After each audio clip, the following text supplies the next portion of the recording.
Good, happy Saturday evening, everyone. I'm Riley King, and welcome to the Riley King Newscast, right here on the Riley King Network. Let's begin. Windham man arrested accused of DWI in Hudson.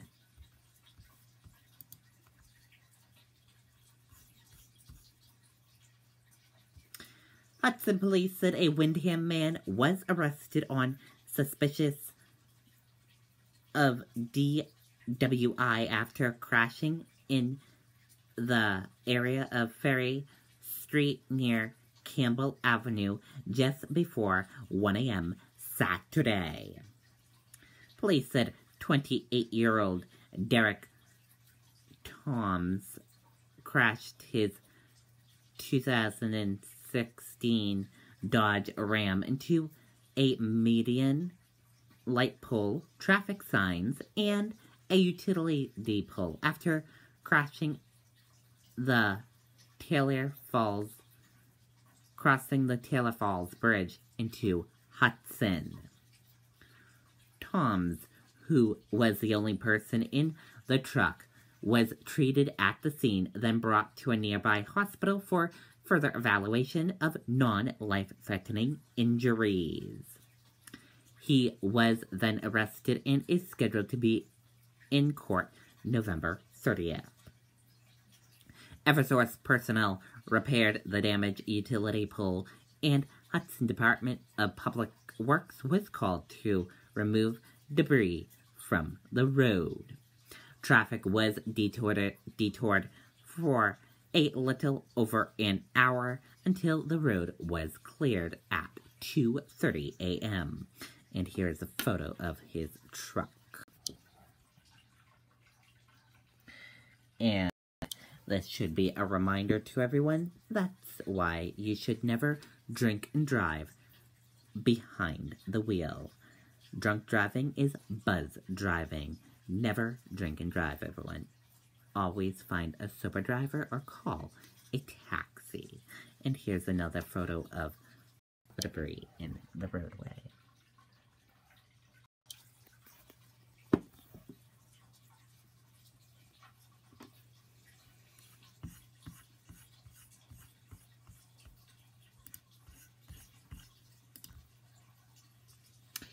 Months after clashes, free speech rally held in Boston.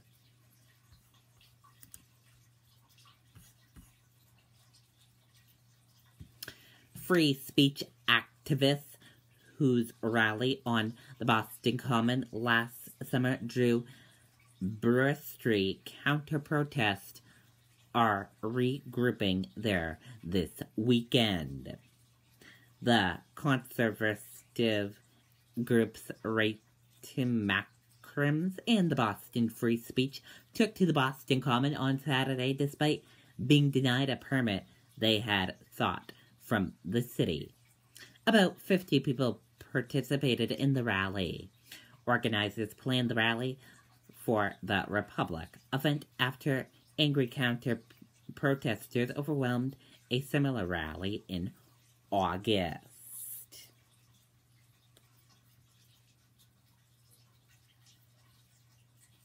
Organizers said the event was successful this time around due to media being allowed in, the security permitted, as well as the access to a sound system.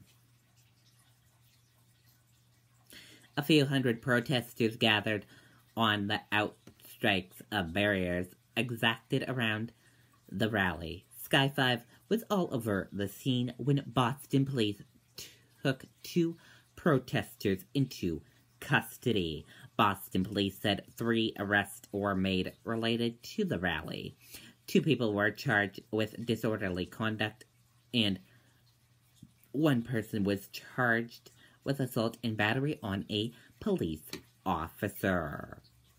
The rally moved from the Boston Common to the steps of the State House, chanting, "U.S. and all lives matter." Racist migrants has denied white supremacists repeatedly and publicly, but the August rally came shortly after deadly violence erupted in Charlottesville, Virginia, and it drew thousands who said they feared white nationalists might show up anyway. Some clashed with police, and more than 30 were arrested.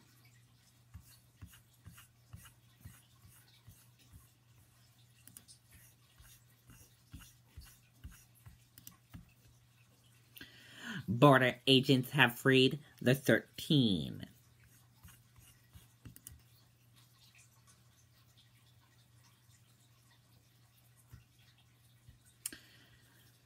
Fans in Maine and across the county rejoiced Saturday to learn that Farmington, Maine native Cassandra Clark still had a shot in competing in the national qualifiers race for the Pro All-Star Series in North Carolina.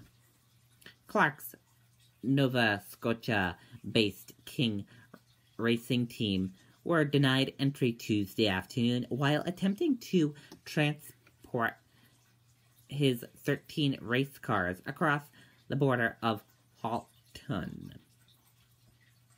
Stephen Malin, a public affairs officer from the New England U.S. Customs and Border Protection, told WMTW the hold-up was caused by an issue with the team's vehicle importation paperwork.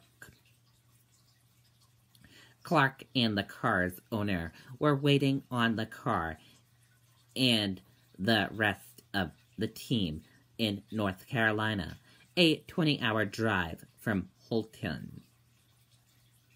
In this case, Clark's team needed temporarily importation border from a broker. He said finding a broker in New England provided to be a major challenge.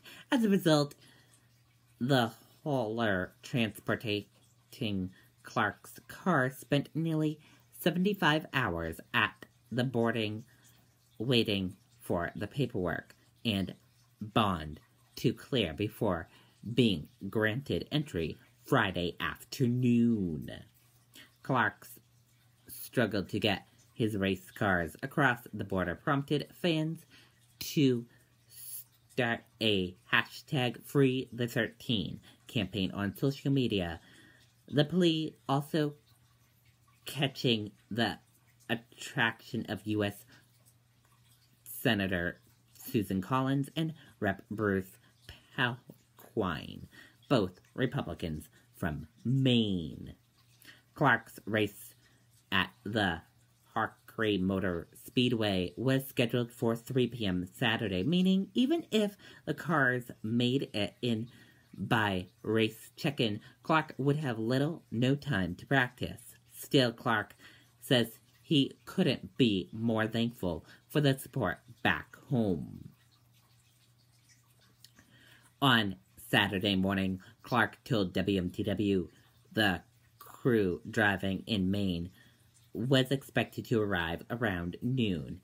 He added that inconsecutively with the race car equipment at the American/Canadian border continues to be a hot bottom issue in the National Racing Committee and hopes his case will bring light to necessary reforms.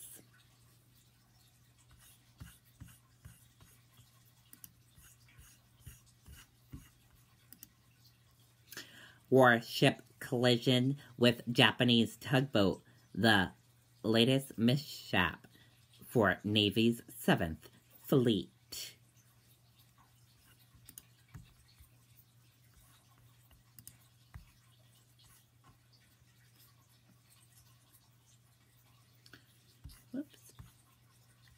A U.S. warship collided with Japanese commercial tugboat in Japanese Sigma Bay on Saturday, making the 5th time this year that a ship in the U.S. Navy's 7th Fleet in the Pacific has been involved in a crash. And that did it for the Bradley King Newscast right here on the Bradley King Network. I hope you all have a great rest of your Saturday evening, and I'll see you back here tomorrow with another newscast. Good night, everyone. Bye.